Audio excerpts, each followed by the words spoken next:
Did you ever notice that when you laugh to the very end of your laugh, your very biggest laugh, that you laugh until you cry? And did you ever notice that when you cry out all your tears to their very end, that you cry until you laugh? Both laughter and tears come from the same place. They're a release, a catharsis. Tears and laughter create space inside of us to help us rest our emotions, to refocus our attention so we can move ahead. No one gets through the ups and downs of life well without laughing. Humor is sanity. Humor is also the harbinger of healing.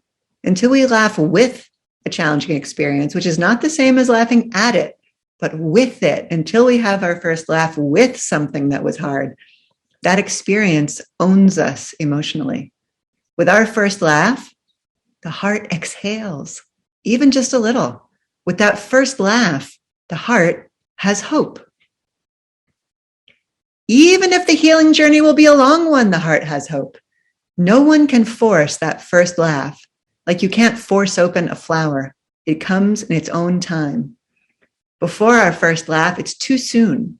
In professional comedy, the phrase too soon means we're not healed enough to make a joke about that thing yet. Eventually, to heal and grow, we will find humor with everything. Yes, everything. The power to help people heal by getting to their first laugh faster is not widely known consciously, though I believe that we all know it subconsciously. Who can you help get to their first laugh? We naturally turn to art, to love, to humor, to help others feel better, even without realizing it. Inside jokes, meaning a special joke that only some people understand, creates instant connection. Paradoxically, the whole world can be in on the inside joke. During the coronavirus pandemic in 2020 and 2021, humorous videos popped up in every language about life at home when no one could go out. Literal inside jokes. Musicians played for the public out their windows. People rushed to Zoom to see each other smile. When people got Zoom exhaustion, they made Zombie jokes. Zoom zombies. People everywhere helped each other find the first laugh, while other people also were dying of COVID. It was not sacrilegious or inappropriate to laugh. People need to find a way to keep going through and during tragedies. Humor momentarily clears out the heart, the mind, restoring our mental and emotional strength to persevere. We may not find the funny about some tragedies in our lifetime. It may be too soon, all our lives. Yet we can trust that one day people will laugh with today's pain and heal generations. So, Rev BAM, does it really come down to feelings? Yes, after food and shelter, well-being comes from connection, from expression, from all the arts of living. Humans had laughter before speech. The sounds ha ha, ho ho, and hee hee occur in every language. Plus, children who are born both blind and deaf also laugh. The average kindergarten student laughs 300 times a day. The average adult, 17. And at what? People laugh more because they're connecting than that the joke is funny, studies show. When people laugh together, their brains and their emotions sync up. That's why one laughing person sparks another to also laugh. Research shows that couples who create humor and laugh together stay together longer, and I'll add friends and colleagues too. And what about the hard times?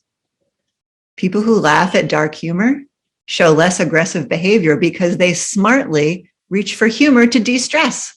Their IQs are higher too. Wise people laugh. A new definition for wisecracks? Humor sets us free. To be human, to be humane together. Humans were never designed to hear the worst news of the whole world all day long. When we lived in small groups, we weathered ups and downs with our local communities, getting some news from the outside world. Today, it's bad news on every station, everywhere. The whole world feels turned upside down. It's too much for our hearts to handle. So, to stay open and to not shut down, some people turn to nightly news comedy shows to hear what's up. It's not that sad news is funny. It's that humor puts space around the pain so that we can lean in and take action without numbing out or giving up.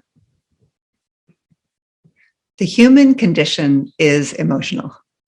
Yet some people have been taught or forced not to feel, not to laugh, not to cry freely. Some people are living in situations so stressful that they can't access joy in their ongoing pain. All humans have a right to feel good. And also, no one feels good all the time. We all need humor to reframe our lives and to find joy again and again and again and again and again, finding joy again and again.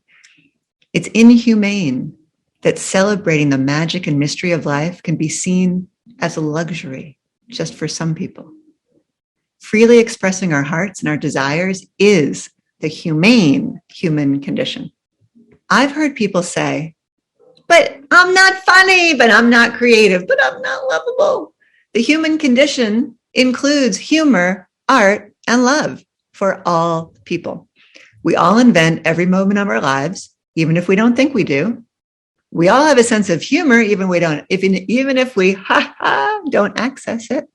And we're all lovable, even when we've hurt other people or ourselves.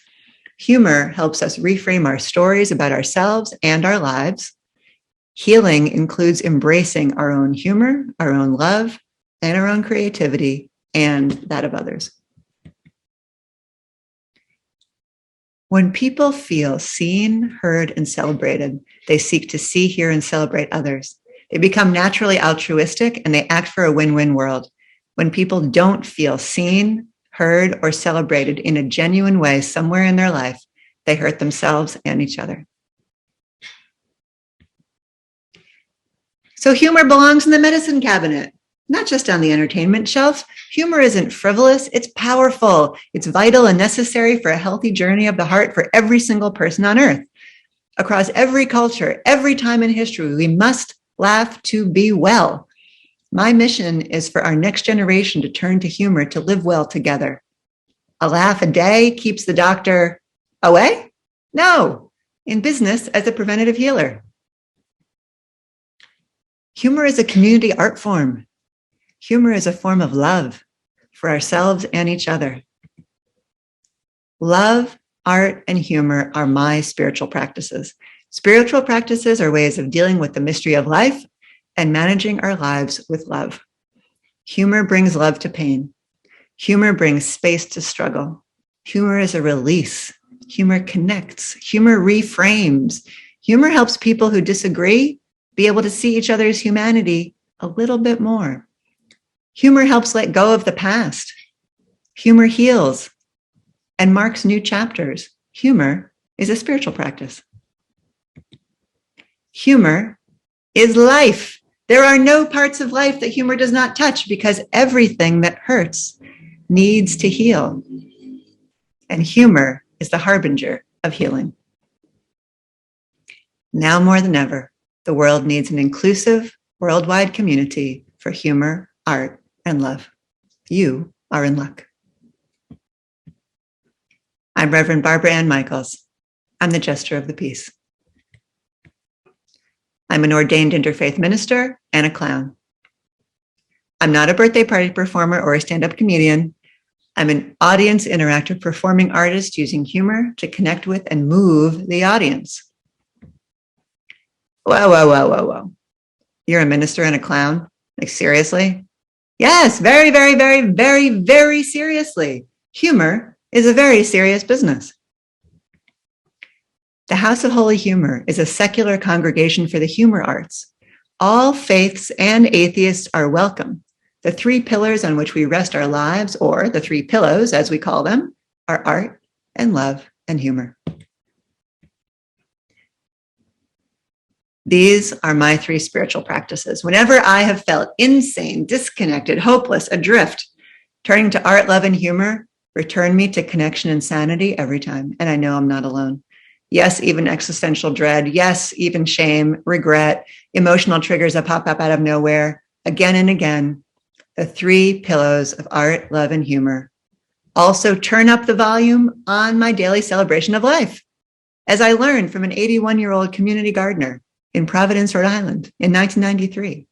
Every day on this side of the dirt is a good day. Laughter is human delight. Tears bring humans insight, and self-expression is a human right. At House of Holy Humor, we're on a mission for all people to be seen, heard, and celebrated, and connected through sharing humor, art, and love. We have holidays for every single day called Holidaily. We have a video cast of funny, true stories called Circus of the Heart. We have community arts events for self-expression called Ripple Affection. You can subscribe to a single program or become a House of Holy Humor member for access to all of our programs all year long. You can be ordained as a Jester of the Peace too and collaborate with us to bring our programs to your community. Here's just one of our programs. Ripple Affection is a ripple effect of affection. We spread ripple affection all over the world using humor, art, and love.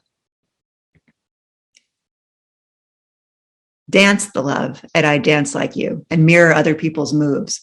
Play the love at Clown Curious, put on a clown nose and find out how natural it is to bring joy to others. Mail the love at Love Letter Lounge pop-up post office.